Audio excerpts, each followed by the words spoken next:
এগুলো কত করে ডজন? 75 টাকা। মধুমতি জালি অনলি 40 টাকা ডজন। টাকা 12 পিস। 70 টাকা হচ্ছে 12 পিস। এগুলো মনে হয় 70 টাকায়। এটা 50 টাকা ডজন। 50 টাকা। শুধু 75 টাকা। শুধু 75 টাকা? টাকা 6 টাকা করে পড়ে। এত বড় এটা কত? এটা 80 টাকা। 80 টাকা।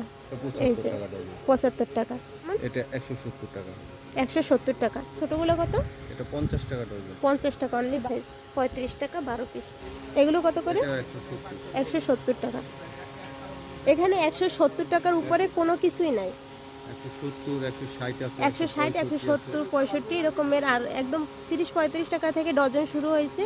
আর একদম যেগুলো বড় সাইজ হচ্ছে 170 টাকা পড়বে। এটা 15 টাকা। 15 টাকা। এত বড় একটা জালি 15 টাকা, মানে 75 টাকা ডজন। 80 টাকা ডজন মাত্র। সেগুলো এটা 70 টাকা ডজন। 70 টাকা ডজন আছে। 65 টাকা ডজন মাত্র। আরো ছোট 50 টাকা ডজন। 65 টাকা ডজন অনলি 75 টাকা।